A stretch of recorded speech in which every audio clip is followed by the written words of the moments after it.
Peace, peace, and blessings to the gods and to the goddesses. Lafia to my family, to my loves.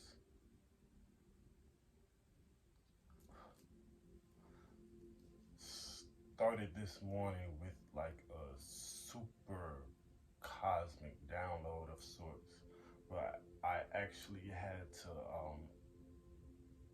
pause myself, pause the download, and breathe because it was actually a lot of information coming through at once.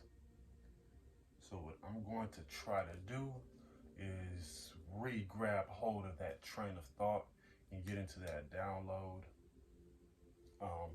But of course, firstly, want to always ensure that I'm giving thanks, giving gratitude to you all, to my reflections, giving thanks and giving gratitude to a spirit, thanks and gratitude to the ancestors, as well as thanks and gratitude to the Orishas and all the deities that guide me on my path.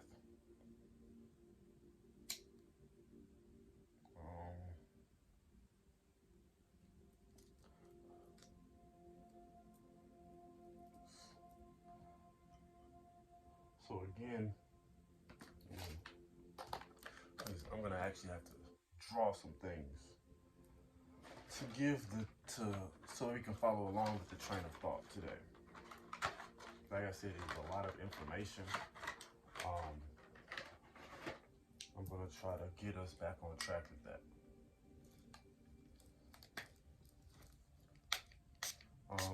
And I don't remember, let's see, I was having a conversation this morning in regards to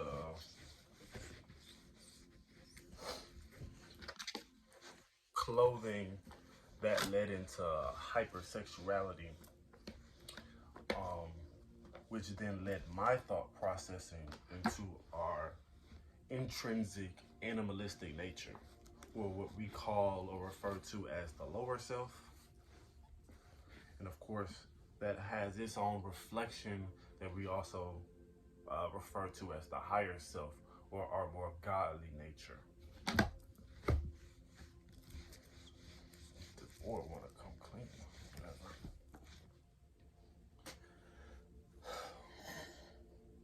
So initially, it's understanding the evolutionary process is what we're getting into, and the steps that we're taking, the steps that we've already taken, the steps that we're currently at now, and where we're moving into, and how this process is working essentially. Because again, we start with our animalistic nature. So let me draw real quick.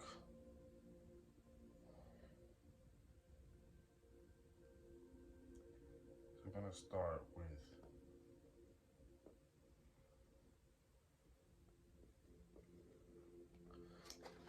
basic, a simple Ankh.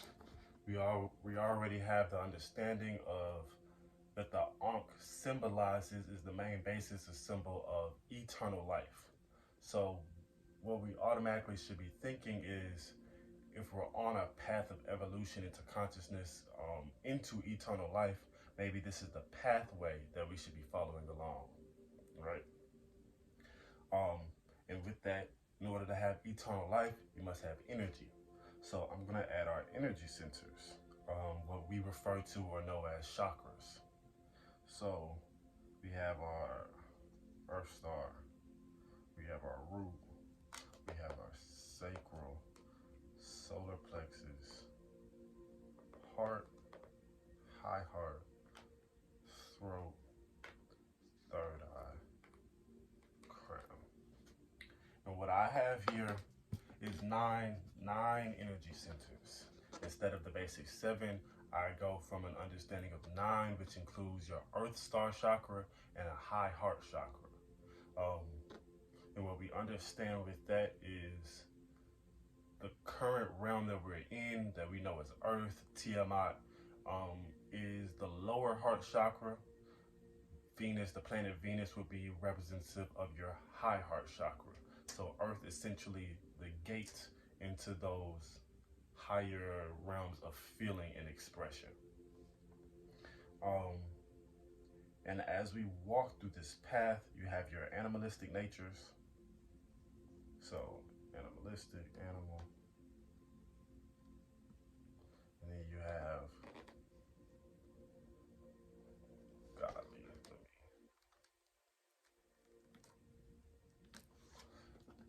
So, there you go. So, you have your God natures and you have your animal natures. Um, and understanding this is understanding thought processes, understanding traumas, understanding reactions. That as we walk through this gate, through these gates, um, of course, they'll process through each body different, through each experience different, and the goal is for us to attain a certain level of knowledge or experience in order to move on into the next gate. So, starting with the Earth Star chakra, that's of course your lowest down here at the bottom. That's where we begin our footing. That's where we get our initial charge of energy. Because again, we want to understand that through eternal life, you must have an electrical current flow. That's how you can use symbols like this in structures and architecture to create infinite energy, because this is essentially a flow of energy, an energy current model. So we're starting with that Earth Star chakra. That's getting our main basis and our footing into the ground, into the earth, our main foundation of energy, vitality. Through the Earth Star, we move into the root. The root is where we're gaining a grasp of concepts, gaining a grasp of understanding who I am versus who you are, where we are versus where I was. You know, getting those main basic understandings. From the Earth Star into the root, then you move into your sacral. So your sacral is going to be, of course, your desires, what you want, what you need, um, what you like. I like this, I don't like that. I want this, I don't want that. I need this, I don't need that. Right? And we're seeing things, we're understanding the things, we're picking up on the environment, picking and choosing the things that we want to bring in and the things that we want to push out. From that sacral chakra, you of course move into your solar plexus. That solar plexus is about your willpower. How are you now getting and achieving the things that you want? You've gone through the discernment process of seeing, understanding, and developing a sense of desire, taste, and need. So through those filters, how are you now achieving this goal? And when it comes to achieving these goals, this is where splits occur. Um, like I said, we're moving to the lower heart and the high heart chakra, because it becomes down to an understanding of, I like this, I want this, so let me just get it. Versus, I like this, I want this, let me think and process a proper way of achieving. And that's where the separation, again, if we consider where we are or where we started in a third dimensional space, third dimension deals a lot with Gemini. Gemini is a split of choices.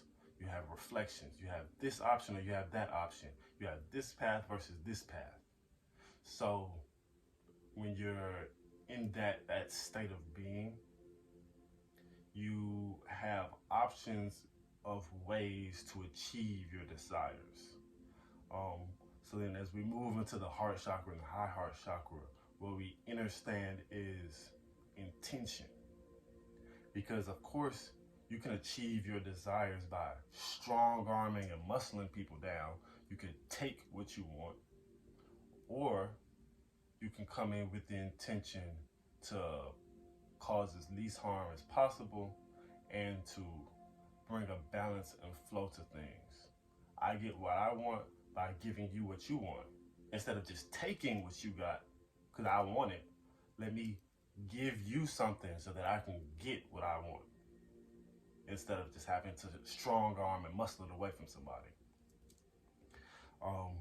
So again, that's as we move into the heart chakra, we're understanding intention. Let's be intentional. Let's not just strong arm things, because in this realm here of the solar plexus, we've learned that we have an option. We have a choice. We can take it, and taking doesn't necessarily give us the best outcome, because we can also destroy our desires. And we can destroy the people around us that may have our desires. So that doesn't necessarily get what we want. Because even like little things with wars, somebody wants another country, so they blow it up. Now you've destroyed the entire country, and you walk away not really wanting it, because it's destroyed, it's broken down, it's torn down, things are falling apart, it's filthy, it's dirty, water's contaminated, things of that nature, right? So we begin stepping into a different pathway. And that pathway again comes with intention, being intentional. I don't want to destroy my desires, so then I can't have it either. You won't have it and I won't have it. So that makes no sense, right? And we begin to step into this realm of processing. Let's be intentional. Let's try to salvage, for lack of a better term. Let's try to make this work where nothing gets destroyed and we both receive what it is that we want. No one gets harmed in the process, and we're both coming out happy on top, if you will. That's where we're moving into now, the now moment, where we're transitioning into the heart, the high heart chakra, because we're already on Earth. Earth is, through my lens of perception, Earth is the gate of the heart. So when we understand the heart area, there's two centers for that. There's two hearts essentially in the universe. You have the gate of the heart, and then you have the land or the arena of the heart. So it's essentially like two circles. Boom, boom. Up here. So you have, and now I'm looking at it, it's kind of like a nucleus of a cell. So the heart, the earth would be like the cell wall, that outer arena, and then the high heart would essentially be the nucleus. Okay? And that's where we are right now. That's the tweener stage that we're in. We're moving to that high heart, that nucleus area. From there, we're moving into, from the high heart, you transition then into the throat chakra. This is where things begin to expand. I like to think of the throat chakra as the void. Because if you think of the channel, the bridge of the throat, it's essentially an open space, because air and sound need to be able to flow through. And with that, this is where we get into our full expressions, because we've already been intentional on how we want to manifest our desires. We've already experienced the quote unquote right way, the quote unquote wrong way. So we take time to now properly voice and express that, right? And through the void, things come into being. Through nothingness, you have the options of everything, because you've taken the time to be with yourself, to know that I want, but I don't need. And because I don't need, I have no desire to take. Okay? because I don't need, I have no desire to take. And this, of course, opens you up into that godly nature, that godly realm where you now have access to everything because you're not attempting to take.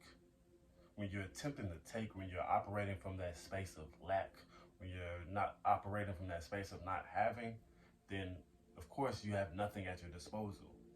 Of course you're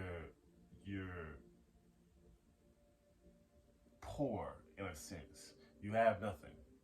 But when you start operating from that space of I already have everything, I don't need the stuff, I just simply see it and have developed a desire for it, you now open yourself to everything. And that's where the void comes into play. From that void space, you're now moving into your third eye, first eye area. This is where things like intuition, this is discernment are being developed. With intuition and discernment comes a shortening of lessons. And what I mean by that is when we're down here in the animalistic area, again, I mentioned a point where things kind of split off, things break off because you have choices and options. When you reach up here, things kind of come back into an intertwining. Things start and begin to become one again because we're able to see from past experiences how to approach a situation where we only need to do it once. We've already seen that if I approach it like this, I'm gonna have to redo this because that way causes destruction and chaos. So if I just approach it like this the first time, I only gotta do it one time and I can move right on through. So this is where things like intuition come in, right? We're able to see and discern the proper movements before we take them. And thus our steps are essentially guided, right? We're taking clear and sensible is a good word, steps. Because again, the goal is to not cause harm. The goal is to not cause damage. The goal is to receive through giving. You can receive anything you want in this world as long as you're willing to give in equal energy exchange. But if you're constantly operating from a place of lack, then you're just trying to take. You're not trying to give anything because you feel internally that you don't have anything to give, but you want, but you don't got nothing to give.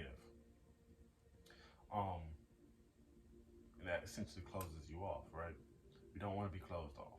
We want to be as open as possible. Again, we want to enter into that void space where we're able to vocalize, we're able to express, and we're able to manifest fully through our being. And with that, again, we step into now the crown chakra because we are open, we're expressing, we're manifesting, we're becoming whole beings.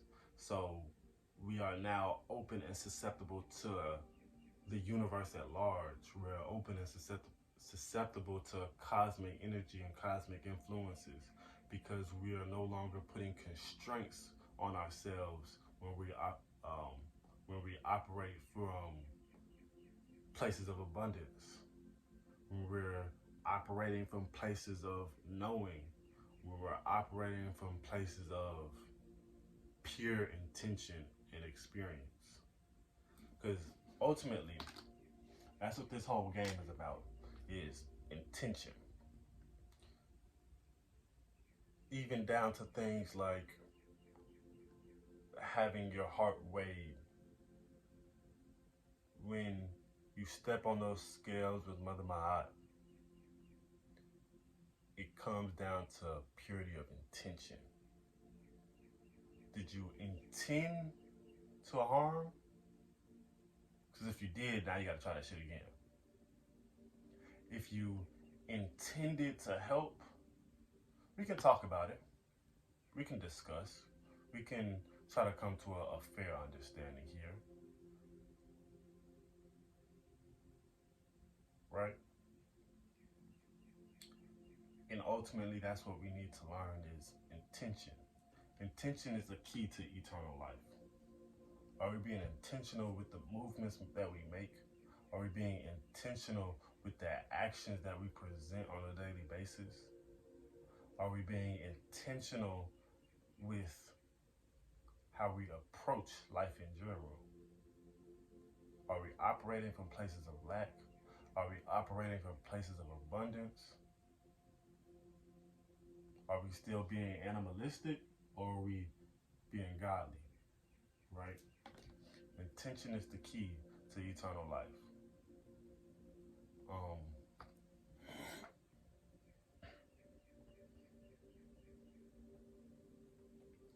and that's the main gist for now.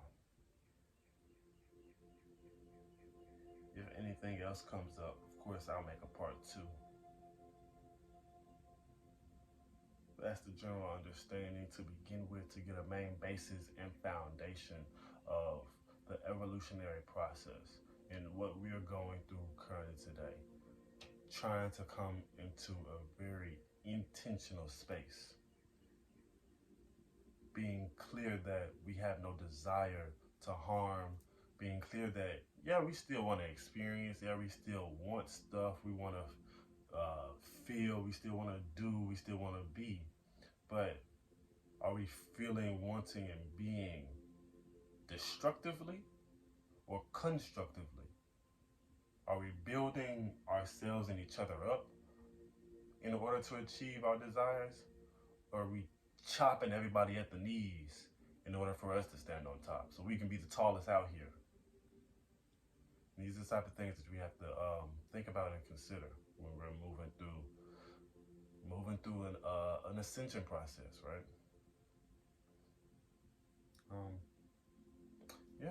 Until next time, praise be to our moon, praise be to our Ma'at, Ta'om, and the light of the three suns guide you.